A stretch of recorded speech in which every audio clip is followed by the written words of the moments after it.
Vintage Brand is the story of American sporting culture, combining our rich history, traditions, rituals, and pageantry. Weaving together more than a century of American sports memories and images, it defines what tradition really means. Come experience the history and rituals. Remember and honor the legends. Feel the passion and pageantry of the past. Welcome to the greatest collection of American sports history and images, all reproduced on fan apparel and merchandise. Welcome to Vintage Brand.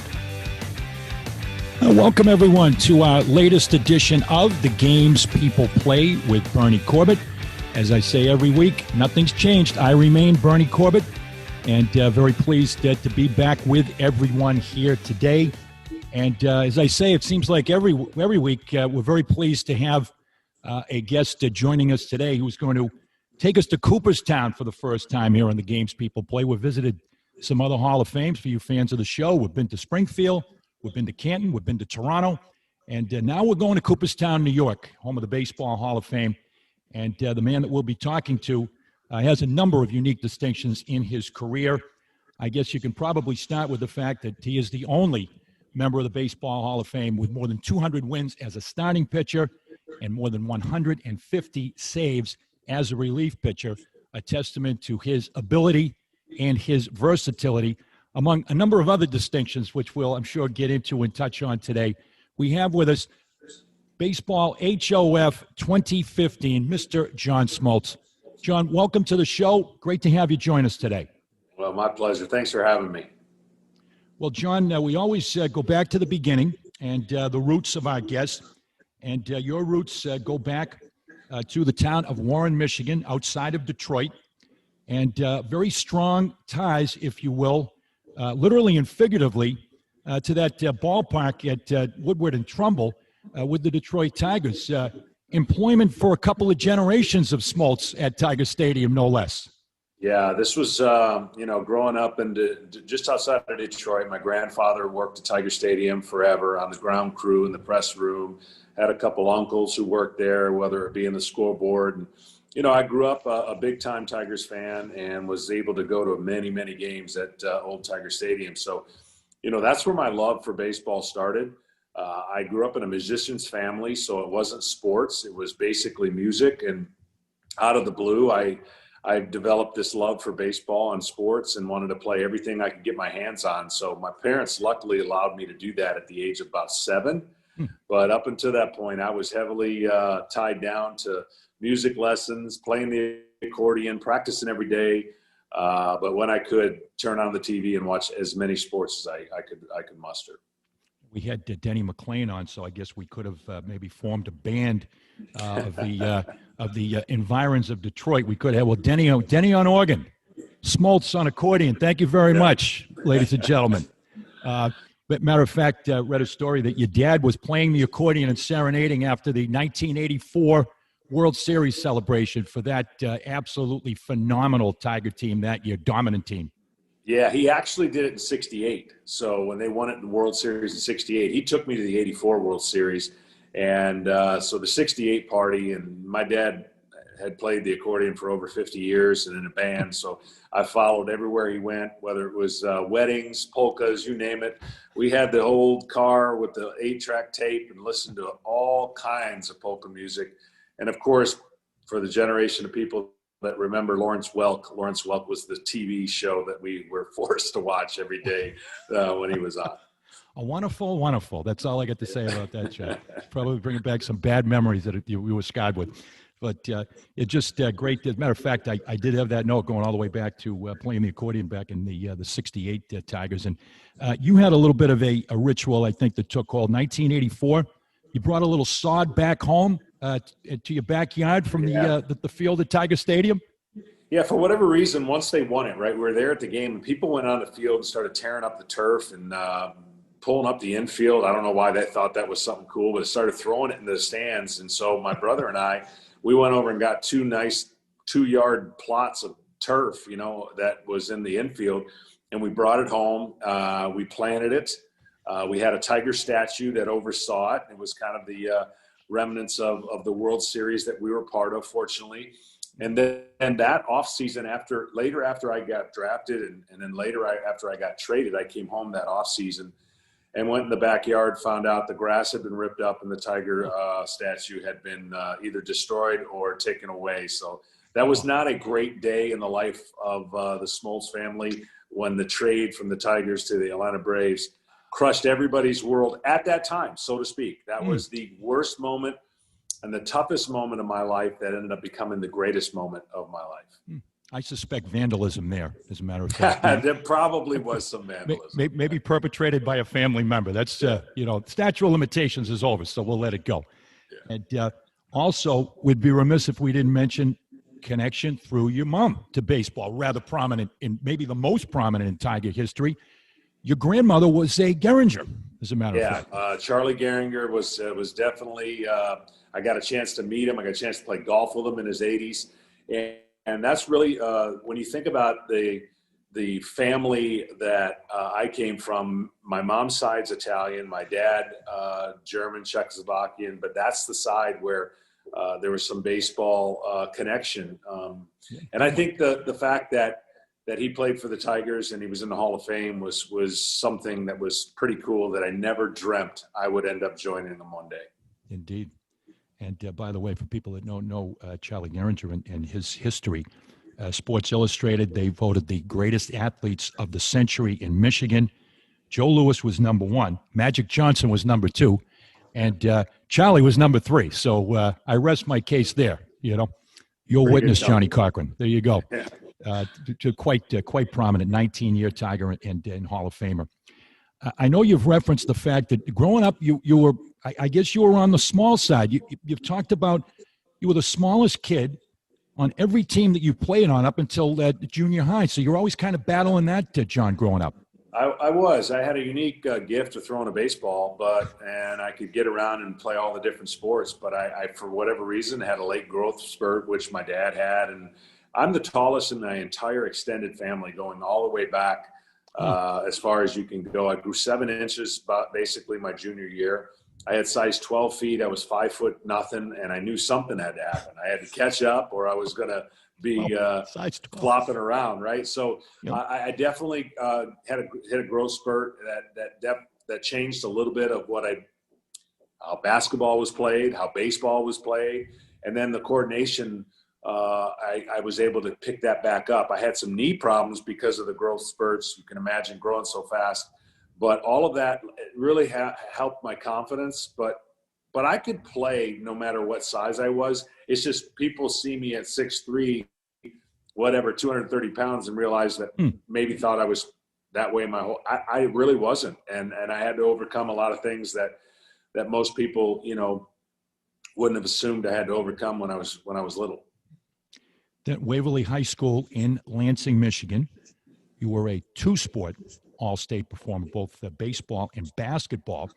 How prominent did basketball figure? I know that you had offers to play basketball, I believe, basketball scholarship. Judd Heathcote at the time, the coach at Michigan State. How serious was that for you, John, basketball at the time? Well, basketball was my first love, and that's the one I enjoyed playing the most. But baseball was the one that was going to take me farther. So I loved playing basketball, and I definitely wanted to play. I was going to play in Michigan State, both basketball and baseball.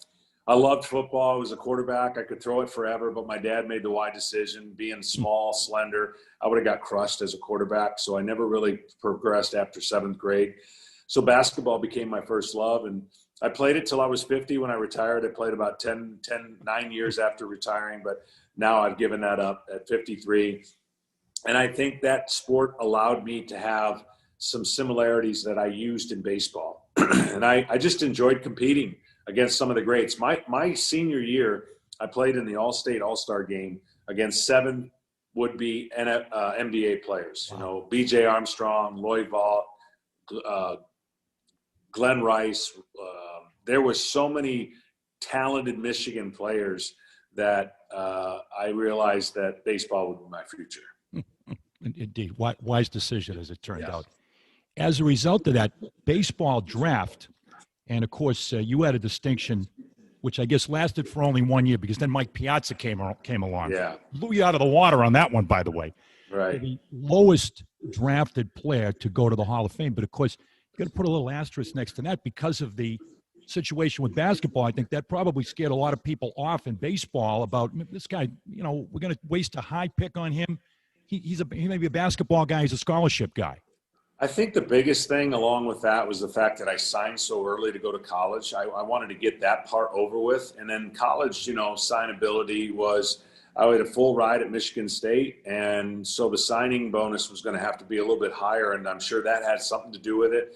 But it ultimately worked in a unique way. Being drafted 22nd round, I was able to go play baseball in the summer. I ended up getting first-round money because I held out to the end, to the literal end. Monday morning would have been my first day at Michigan State. Sunday night, I signed with the Tigers. So my life drastically changed in about a 2-week period. It was back and forth negotiating with my hometown team. My dad did all the negotiating, and it was tough, man. You're talking about a high school kid whose life was going to change in a matter of 12 hours. And ultimately, I got it done and signed with the Tigers. 22nd round, 574th. And the aforementioned Mike Piazza, 62nd round, 1,390. But you held that for a year anyway and held it proudly as the lowest. I went and looked up. I don't know if you've ever looked this up, but I took the liberty to do it because I've led a very strange and sheltered life, John, to look up the guy that was drafted ahead of you. You ever done any research on him? I haven't, no. Tim McKinley, catcher, Southeastern Illinois College, and he played a total of 147 minor league games. He got as far as Double-A in Harrisburg, and he was a 170 lifetime hitter. So it's not an exact science. No, it's not. It's getting more of an exact science lately because of the way that some of these guys are groomed to play the game. So it's a little bit more of a there's less misses today than there were back then. Indeed, by the Toronto Blue Jays. So that's one they might want to have back. Once again, hometown team, makings of a dream come true. And you started off in Class A to Lakeland, and then Class AA to Glens Falls, New York. What about your first impressions of making that transition? You know, obviously baseball guys go either college to the pros, they're a little more mature, or in your case, you're coming right, a pitcher coming right from high school to the pros. What about that adjustment for you?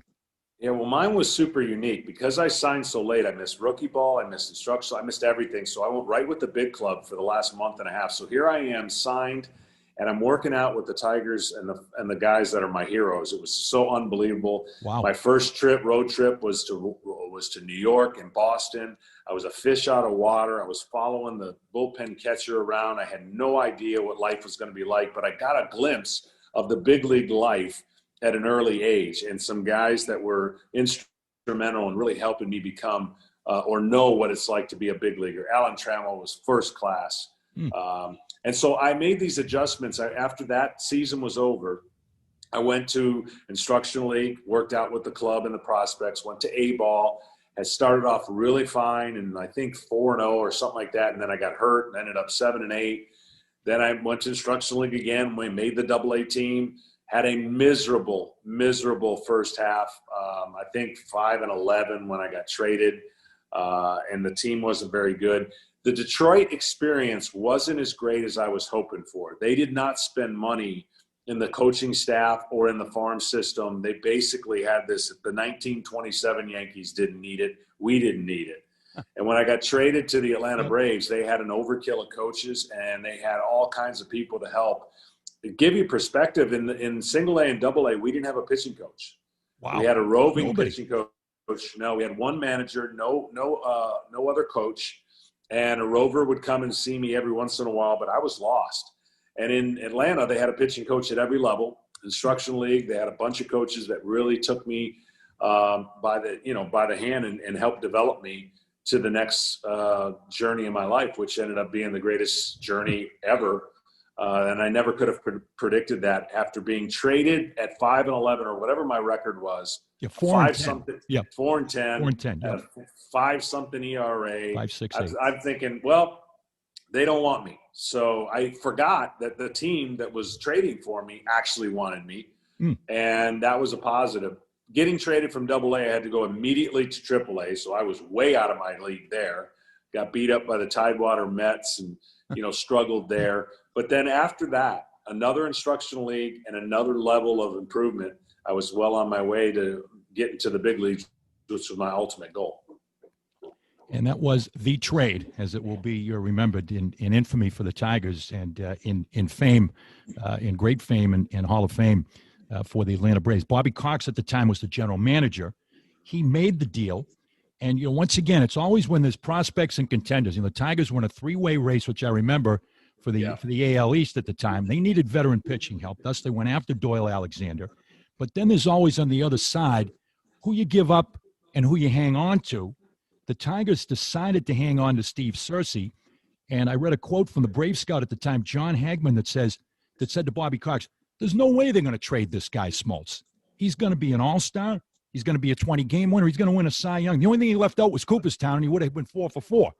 But the fact that they put you in the trade was just one of those twists of fate, John. Yeah, it really was. The scout who signed me begged Bill Joy at the time not to trade me.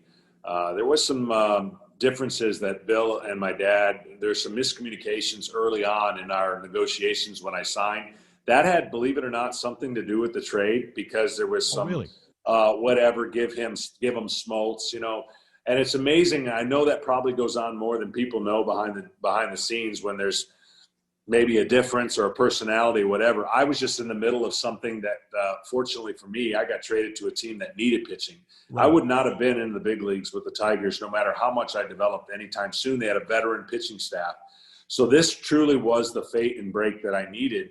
I truly believe, people ask me, how would it have gone if you stayed there? Well, I'd have made the big leagues, but it would have been a much delayed, and who knows what my course would have been.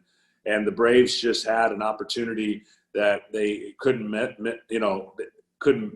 miss, and I was fortunate to be the guy that they worked out the trade for.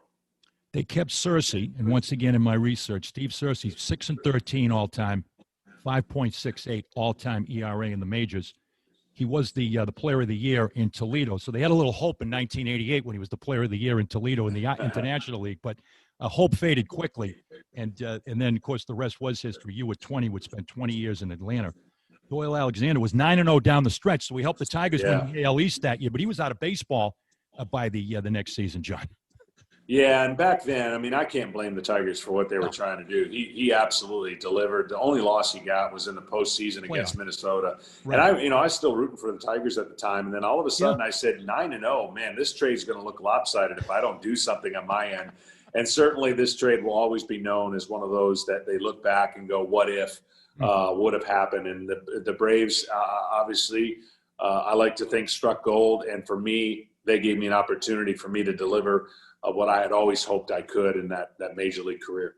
And these things happen in baseball. I got to know and had a chance to interview Lou Gorman on a couple of occasions. Wonderful, wonderful baseball guy. But I always said, if you woke up Lou Gorman in the middle of the night, he'd just say, we didn't know Bagwell had that kind of power. We didn't know Bagwell had that kind of power. Never showed it in Double-A. Never showed it in Double-A. We needed Larry Anderson. We won the division with Larry Anderson. Boy, he was haunted until the day that he died, Lou Gorman, about that trade. And I guess Bill LaJoie the same way, just the what ifs. But it turned out to be fortuitous for you. And as you mentioned at the time, your initial reaction about going to the worst team, leaving your hometown team, but that quicker path to the major leagues couldn't have panned out much quicker. You were on the hill for your major league debut, July 23rd, 1988, against the New York Mets. What do you remember about that first outing, which was a quality start, by the way? Yeah, I remember Tom Seaver night. It was packed. My family, as many of the family members got there. I gave up a run and 2 hits and a run in the first inning and didn't give up another run and went 8. I was leading 2-1 going into the ninth, and Bruce Sutter got the save. We scored 4 in the top of the ninth. I think we won 6-1. I remember being like walking on the moon and having going out to dinner and celebrating with my family, and then realizing I had to fly back to Richmond, pack everything up, get my car, and drive to Atlanta. And the next game, I went into the 9th inning in my second game and ended up giving up, I think, a 3-run homer to Nick Kasaski. And after that, I really struggled. And I finished the year 2-7 and really had to – my whole career was about searching what I did, digging out of a hole, and making adjustments, meaning I wasn't afraid to fail, and I learned a lot from my failures. So every year I learned something to make myself better. And that year I went to work in the off season because I realized that 2-7, even though the team wasn't very good, that I needed to make some adjustments. Lo and behold, the very next year I go 12-5 11-5 at the All-Star break and go to my first All-Star game and then kind of fizzle the second half. So I was having a lot of topsy-turvy type years until I really settled into my middle 20s and really understood how to maintain a big league career and to be successful and consistent. It's one of your, I think, a quote that we can all take something from. The truth is one of the keys to my success has been how well I've handled failure. And through the course of your career, the adversity that you encountered and the way that you were able to overcome it. Yeah, it's not fun. And I tell people all the time, if you embrace it and you're not afraid to fail, then you'll find out a lot about yourself. But if you stay comfortable, you'll never get outside your comfort zone. You'll never create growth.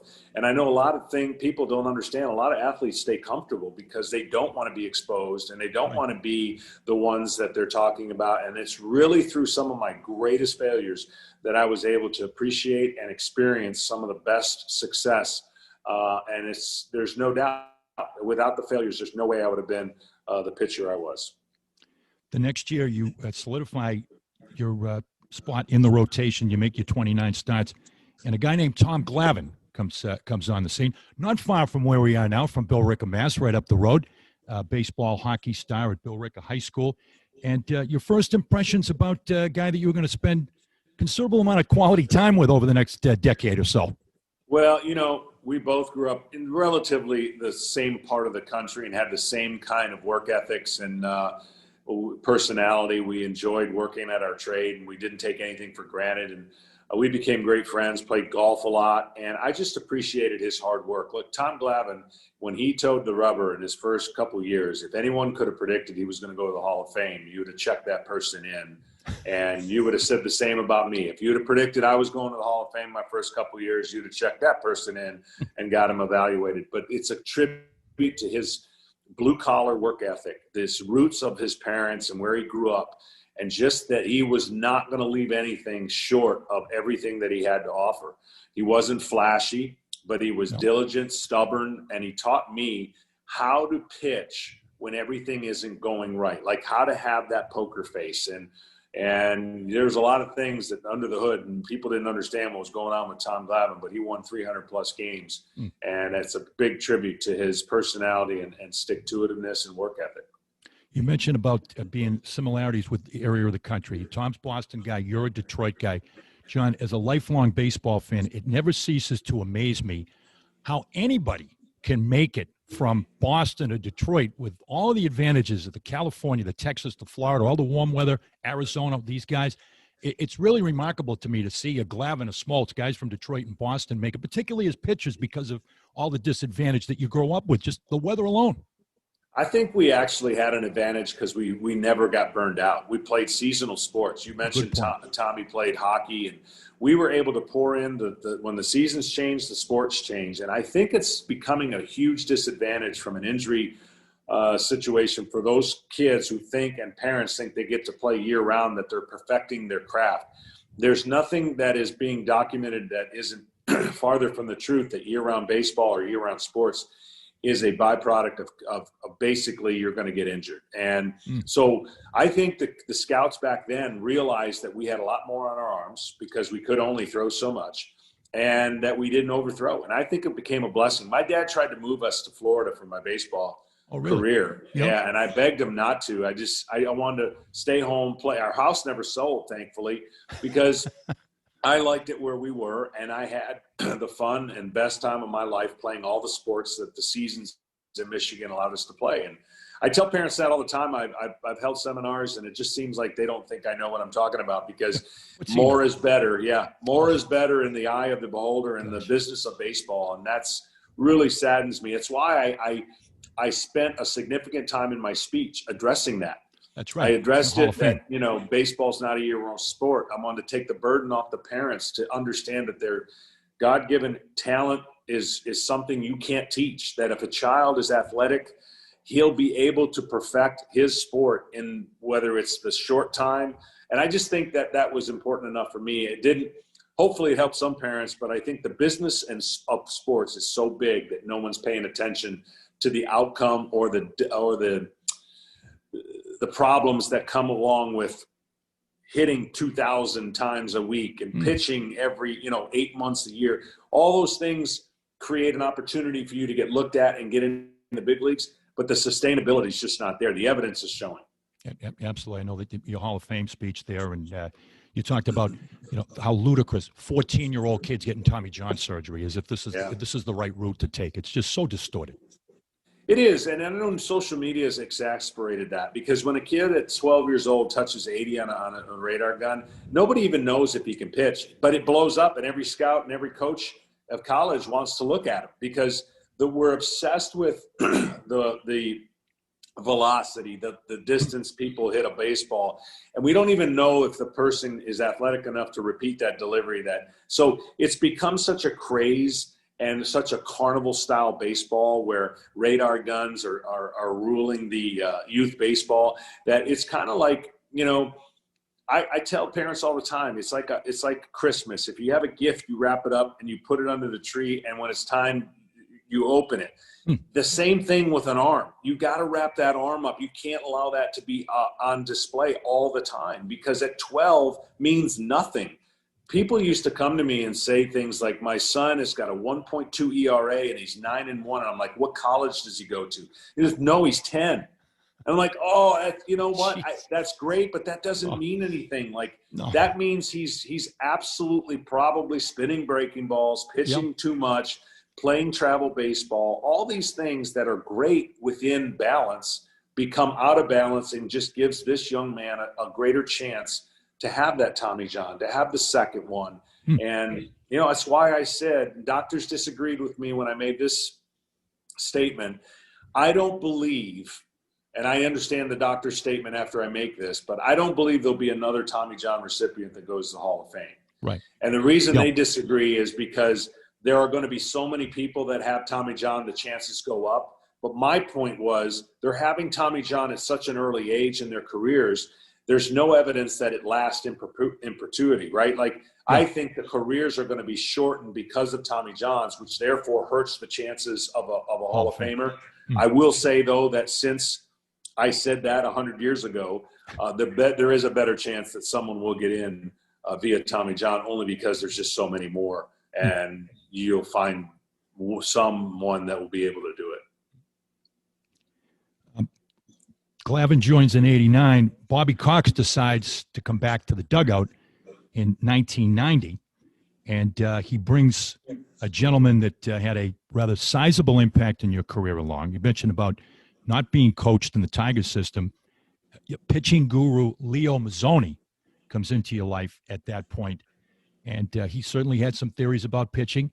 And as guru, as mentor, probably immeasurable how much of an impact and an influence he had on your career, John. Well, it was huge early, because I was lost. I told you I didn't come from any pitching coaches really per se. I didn't have any kind of basis for what I was trying to do. And he established an athletic delivery. He made it easy for me. He said, throw a baseball as naturally as you can, and then let's work on the upgrade of your pitches. And that's exactly what he did. And it turned into my fastball being a down and away four-seam fastball, a throw turn slider that became my money pitch. I always had the big curveball, brought it back along, and then developed my split. And then I learned to become my own pitching coach about 5 years into my career, which is a great thing for every pitcher. You've got to be able to learn that, so you're not so reliant and dependent upon somebody else. But he was a huge influence early on in my career and really helped to shape what kind of pitcher I was going to be. And as far as what kind of team the Braves were going to be, much has been made of the worst to first. I think more of it should be made of just the magnitude. You went from a 97-loss season where you lost 97 or more games for 3 years to winning 94 in 1991. What was that like for you in terms of the ride suddenly changing? This bumpy roller coaster ride was suddenly one that it looked like this team had what it could go all the way and maybe win a World Series all of a sudden. Yeah, we could see the progress coming in the minors with the prospects, but I wasn't a good year for me. I felt responsible for our first half being 7 games back. I was 2-11. Right. And I had really struggled with getting out of innings and limiting the damage. And thankfully, Bobby Cox allowed me to stay in the rotation in the second half. Most people was calling for me to go to the bullpen or be sent down. And I went 12-2 in the second half. Yeah. We put it all together. Terry Pendleton, Sid Breen, Rafael Belliard, veteran players who helped us and taught us how to win in the moment.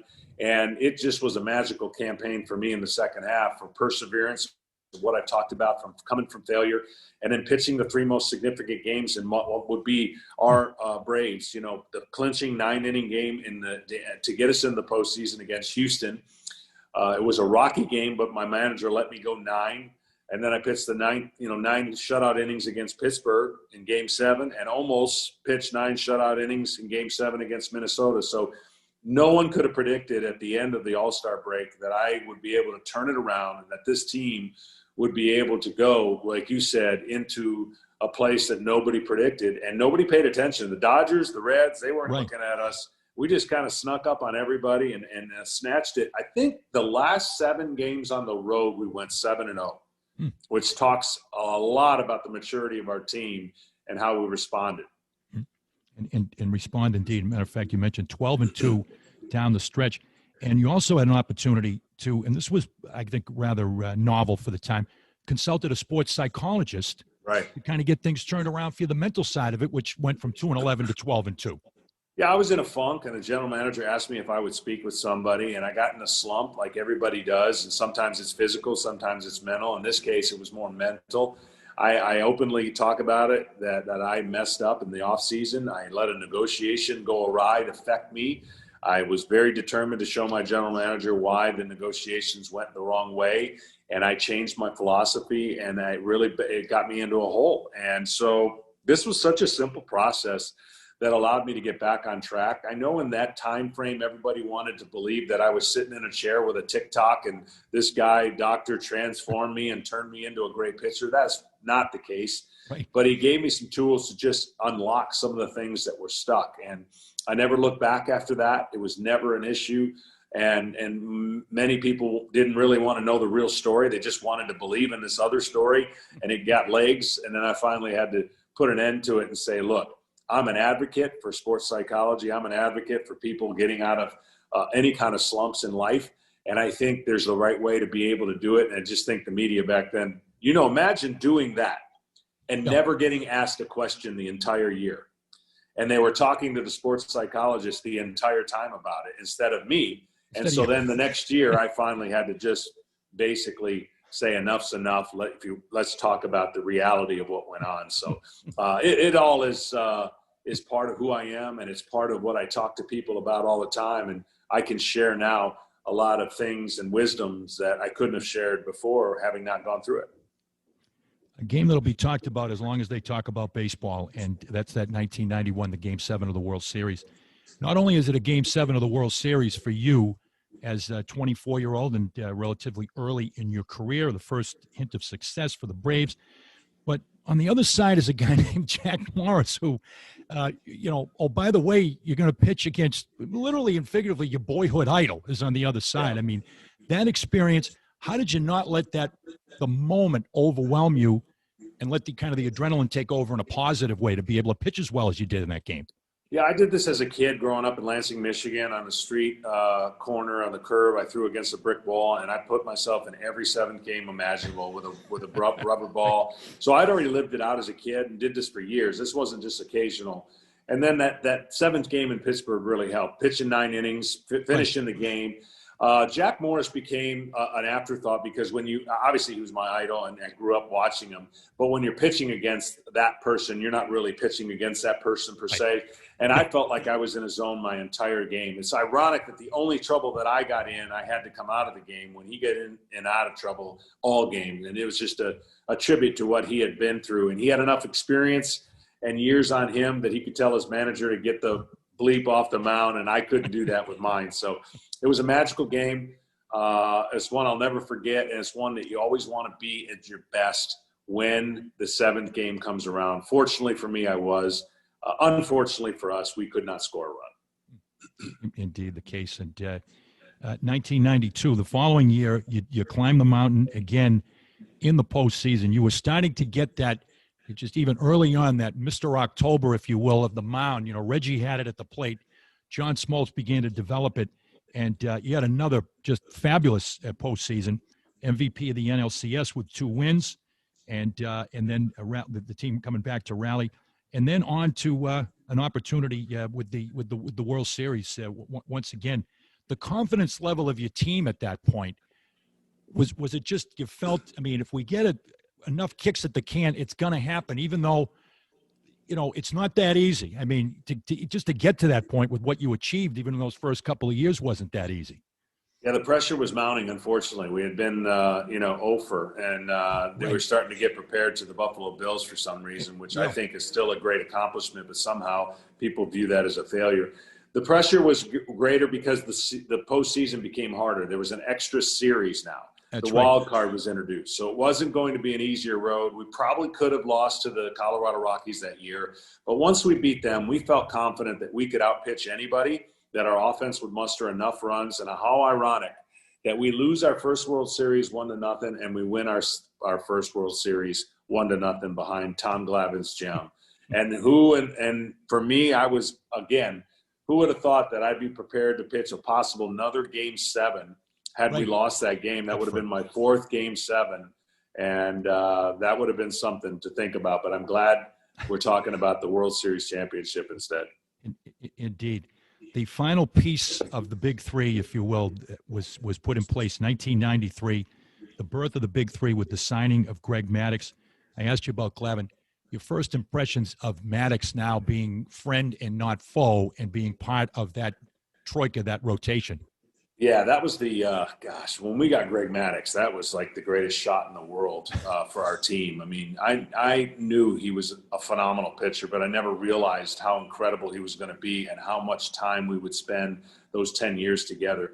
You can't talk about the Atlanta Braves without talking about the three of us, and that was the reason why we were able to sustain such greatness, I believe, in winning all those divisions, getting to the postseason, having a chance to win another World Series. I rarely felt that we ever got outpitched, but the fact is that we linked together and now in the Hall of Fame. And, we get to see each other at least once to 2-3 times a year at golf tournaments and reminisce. One of these years we're going to go to Scotland and go play a bunch of golf and kind of cap off our career with all the things that we were able to do. And it truly was one of the greatest rides in the world. Indeed, the three of you together at the top of the rotation, and I got to ask you this. We'll get back to the baseball, but off the field, have you got over the fact that you didn't get to do Chicks Dig the Long Ball? I mean, what happened there? I mean, did you have to get a new agent for that one, John, or what? Did you fire your agent? I was not a Nike. That was the reason. Okay, that was the reason. It was a Nike commercial. I was the only one that had homers at the time.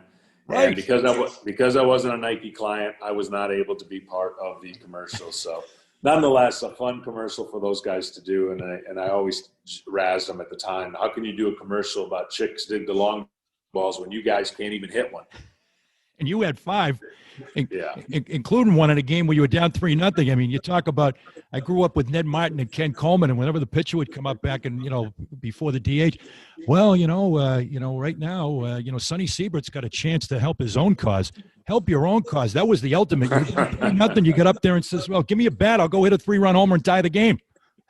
Yeah, that was a lot of fun. And I don't miss those days because my shoulders are all jacked up, but it was a lot of fun.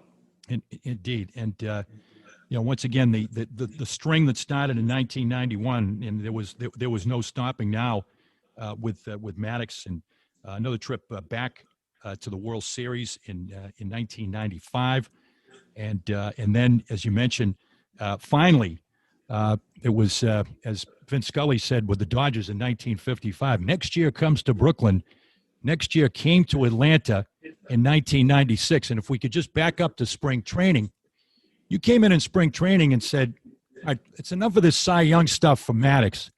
I'm winning the Cy Young Award this year. I mean, did you just feel I had an off season and health and everything and just this is going to be my year? Yeah, I did. I felt great. I didn't have to rehab anything. I didn't come off of surgery. And I felt like this was the first year I could actually put forth everything I needed to do to make it the perfect year. And I did kind of half jokingly go in and talk to the coaches, but they knew I was feeling good and that season was a miracle season minus winning the World Series. You go, I lose my first, I win my next 14 in a row, then I lose my next 3. And the second half was mine to lose for the Cy Young, which was crazy. But more importantly, in the postseason, I couldn't have pitched any better. Like, that was some of the best pitching I've ever done, given the fact that I had to pitch 265 or something in the regular season of innings. I went 4-0 going into the Andy Pettitte game, Game 5 against the Yankees. That game. Ooh. And I didn't even give up an earned run. We lose 1-0. And it's hard for me to sit here and believe that we shouldn't have won that World Series and what our destiny would have been after that. We could have gone on and won 4 out of 5. The Yankees went on to win 4 out of 5. And that's the way baseball and sports goes. You start trading guys differently because you didn't win. You don't keep your team together. From a magical season for me, it left a sour taste, because even though I was going to go on and win the Cy Young, I would have given it up to win that game 1-0 and win the World Series. And that would have been my 5th win. That would have been 5-0 in the postseason. That would have been 30 wins on the year if you count the All-Star game and the 24 regular season games. So it would have been pretty special, but we can only talk about what if. Yep, indeed. Big what if there. And the fact that it was Andy Pettitte on the other side, and really it become now, you look in the history books, one of your only competitors for postseason prowess with the number of wins in the postseason that were accumulated.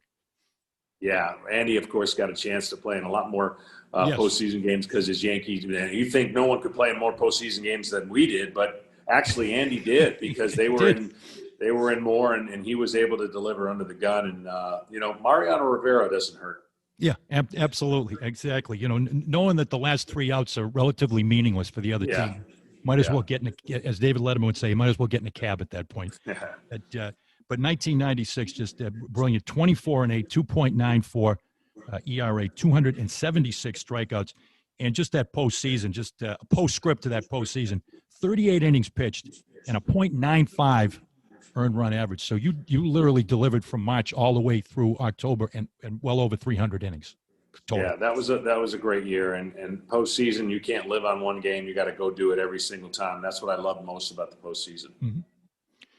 Got to mention one fact about your hitting, five career home runs, but you've even gotten, people might not look at the fine print of the John Smoltz resume. I did. You got a Silver Slugger Award in 1997. You're probably as proud of that as anything else that you got there on the mantle. I am. I was having a great year, and I'm here to say that I made one of the biggest mistakes in my life by not addressing an injury. I swung a bat and tore my left shoulder, and I knew it. And I finished the year like 1 for 18. I didn't say anything, and I didn't get a surgery repaired. I didn't want to go through another surgery, and it ended up costing me the ability to hit. It cost me the ability to play golf. I ended up having 2 more surgeries after I retired on my left shoulder. So that would be one do-over. I'd like to go back, but I felt it rip. I used to take a big swing every time I was at the plate trying to go for the downs, and that year was special. I got off to such a great start that I could ride the back end of that season and get a Silver Slugger. Also, before we get back to baseball, the big three, they had another obsession beyond the mound, and that was the game of golf. And you have referred to yourself as the golf concierge. Yeah. And I believe you kept copious notes on all of the golf activities. What was that experience like in terms of integrating that with baseball, taking the clubs out, and who was pitching what night, how many holes you played, and so forth, and not raising the ire of Bobby Cox or Leo Mazzoni? Well, that's the beauty. Bobby Cox was the ultimate in understanding what makes us tick, and so he allowed us to have the freedom to do the things we had to do as long as we didn't take advantage. And I was a golf concierge, because to do things the right way, I just assumed I would do it. I got the rent-a-cars, I got the golf courses, I got everything there was to get, and the members, and we had the time of our lives playing throughout all of that. Great experience there, which led to some other things that we'll refer to. A couple of games in particular down through the 90s. Absolutely, some have referred to, I saw a couple of reports, a couple of eyewitnesses that are now in the media. They were younger then, but a game that you pitched against the Mets, September of 1998, 13 strikeout, no walk, 3-hitter, but by all accounts, 3-0 shutout. That might have been, and then there's one other game that I'm going to refer to, your no-hitter, that elusive no-hitter. I guess it shows how difficult it is to actually get a no-hitter. That must have been one of the closest, just because of the dominant stuff that you had that day.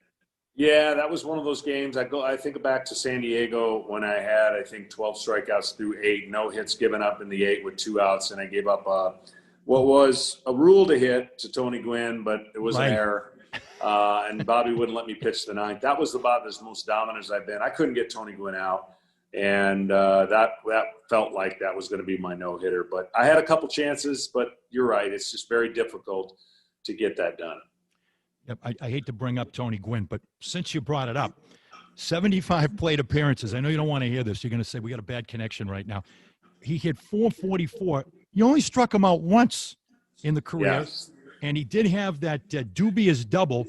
And I guess part of that was maybe Ryan Klesko was the outfielder at the time, who maybe wasn't as well versed in outfield play at that time. That didn't help, John. Right, exactly. And the three of us faced him however many times, Maddux, Glavine, and myself.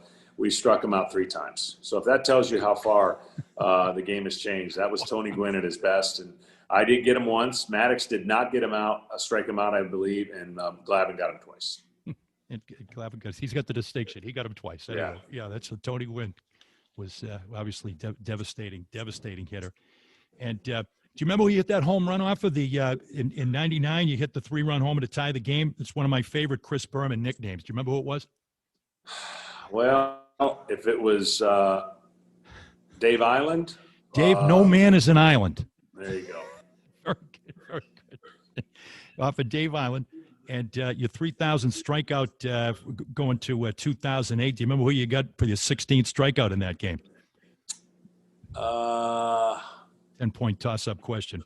Was this for the 3,000 strikeout? 3,000 strikeout, yes.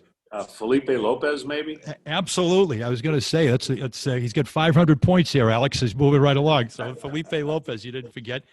And one of the other distinctions from just before that, in April of 2008, the first pitcher since 1900, and this was at the end of your career there with in 08, 10 strikeouts in a game where you went 5 innings. You were the first pitcher since 1900 to strike out 10, pitch 5 innings, and get a win in that game. That's pretty bizarre. Also, one of those baseball stats.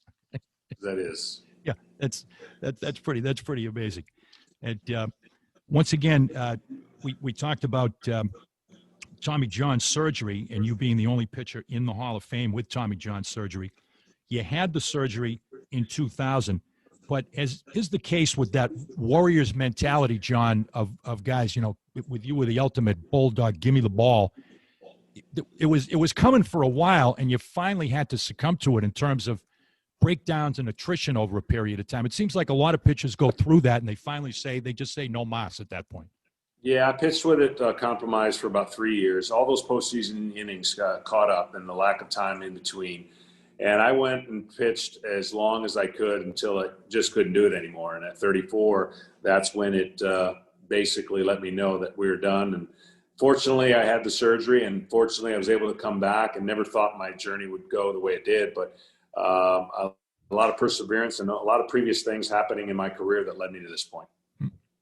At the Tommy John 2000, 2001, you were having some struggles regaining your form as a starter, and suddenly there was a job opening on the staff. The always controversial John Rocker had been doing the closing and riding the 7 train to Shea Stadium, by the way, and there was an opportunity for you to become the closer. How did that come about with Bobby Cox coming to you? And was it similar to Santa Claus and Rudolph the Red-Nosed Reindeer? He came to you and said, John, would you be able to close games for me now?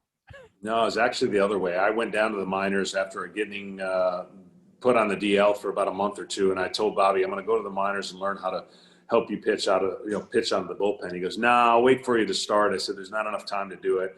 I went down, I put in the time. I felt like I was ready. I said I'm ready. They brought me up. I pitched in every inning leading up to the ninth. I was throwing 98, 99, and eventually that season ended up closing 10 out of the last 11 games I pitched for saves.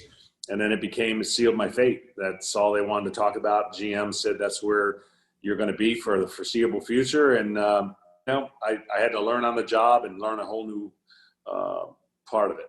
You just the mentality, and you talk about the proverbial duck to water. All you did the next year was set the National League record with 55 saves. Boy, the guys must have loved you being on the other side of that, the starting pitchers that your brethren there, they must have said, well, hand it to John now and don't let me down. So you were on the whole, you get to see a whole different perspective on it, which is really fascinating when you think about it. Yeah, I did. And I don't think anybody got to pitch a complete game shutout while I was in the bullpen. I don't believe, which is weird when you think about it. But that's how much confidence Bobby had in me. And, yeah, 59 opportunities, I think. I saved 55. I pitched a ton of innings, got up and down a lot. It just seems so unbelievable that could happen in a short-term turnaround. And then the next year at the All-Star break, I had 34 saves. So I had 89 saves within a year and a half, and I knew that I physically wasn't going to be able to sustain that, and of course I didn't. But it certainly was an incredible transition in my career. Indeed. The following year, I got to mention one number that we can only be talking to Dennis Eckersley. It's a very small and distinctive club here, exclusive club. 73 strikeouts and 8 walks. You certainly didn't sacrifice anything in terms of the all-important control in terms of what you were able to do, particularly when you're coming in. There's traffic, there's situations that you got to come into. That in itself, there's guys now, they're almost, it blows their mind sometimes as I watch baseball. Oh, my God, please don't let him come in with any traffic. Well, he's supposed to be the closer. There might be some traffic there. What do you do? Yeah, I set some goals different because the year before I didn't like some things. I had a high ERA because I gave up 6 runs in the first 2/3 of an inning of the game that I went in. And then I just set different goals and tried to establish and learn. And I did that. I felt like I could pitch without striking guys out. I could get saves by just making good pitches, and I did that. Indeed, and did it with distinction with 154 saves with what you did over those 3 years through 2004. 2005, you got back into the rotation and actually got back to the All-Star game. What about the overall adjustments for you? I mean, physically, it must have been somewhat traumatic for you to be able to go from the rigors of the starting. All of a sudden, now you get yourself into the closer mode. Now you got to get back. It's amazing you're able to transition and become an all-star the following year.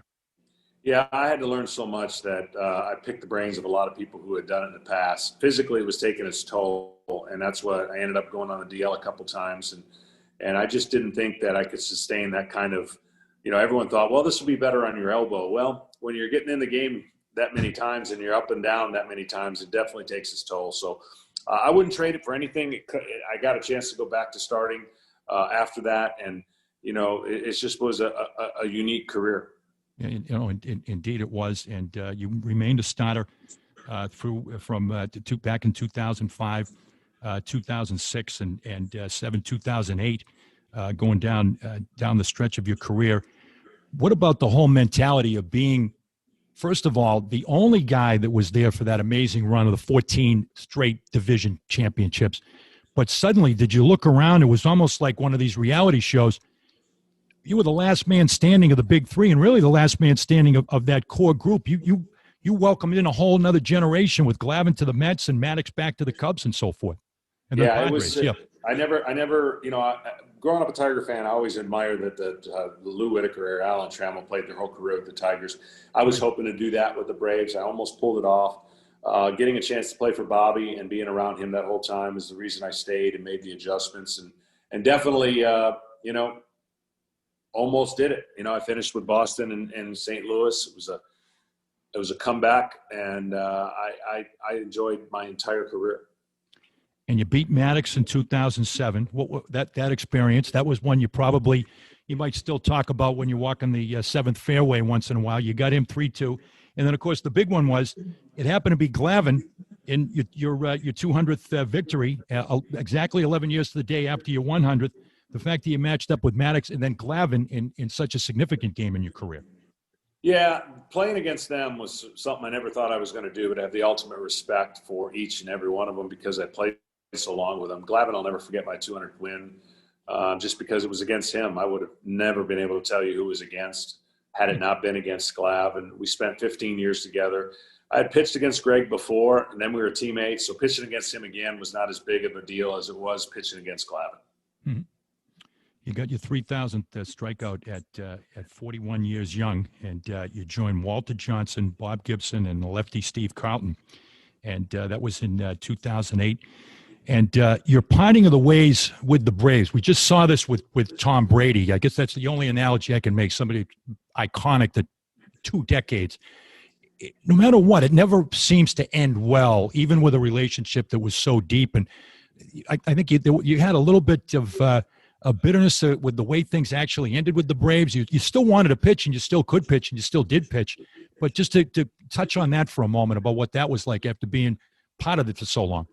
Yeah, there's a change in management, and there was, things that didn't work out on that I was perfectly fine with. I wanted to get back on the field to prove I could walk away when I wanted to walk away. I was able to do that. I was unable to do that and work it out with the Braves, which is unfortunate. Some of the things that were said were unfair about my departure, which had nothing to do with anybody there. Just had everything to do with situations somewhere else wanted me a little bit more. And if I had to do it all over again, I'd done the same thing. I just wish that things wouldn't have been falsely been said about me. We're fine now, and I'm a guy who always took less to stay with the Atlanta Braves. That was never the issue. It just wasn't room on the team, and Boston took a chance. I appreciate their chance they took. I wish I would have listened to myself physically. I would have been fine. I would have helped them a lot more than I did. I didn't listen to myself, and I listened to the trainer at the time that was there. And when it didn't work out there, St. Louis gave me an opportunity, told me to do whatever I needed to do. And the rest was history. I pitched great with St. Louis, and that's how I ended my career. Hey, certainly, as far as the way that you ended it, and once again, history making. You had the 7 straight strikeout game with the Cardinals. It's just remarkable there in August, and then got to pitch in the postseason again. So, if you were going to go out, and you certainly went out with distinction, with strong performances in meaningful games, John, which is not always guaranteed. No, it was great. If you tell me how to set a franchise record for the Cardinals in my first game pitching for them, I'd say no way. And then I almost finished with 6 strikeouts, in the postseason game that they ended up losing. Right. So all things said, I really enjoyed my time that last year, getting a part of a historic organization of the Red Sox, and of course the iconic organization of the Cardinals and their fan base. It truly was the 2 franchises that gave me a perspective of coming full circle with playing my entire career basically with the Braves. Yeah, 2 really iconic and flagships when you look at the Red Sox and the Cardinals. I still haven't got over how nice everybody was when I was at Game 3 and 4 in 2004 at Busch Stadium. The people were actually nice to us from Boston. We're so happy for you. Wouldn't have happened that way in Boston. No, it wouldn't have. They're wonderful people, wonderful base, and the greatest baseball fans overall, John.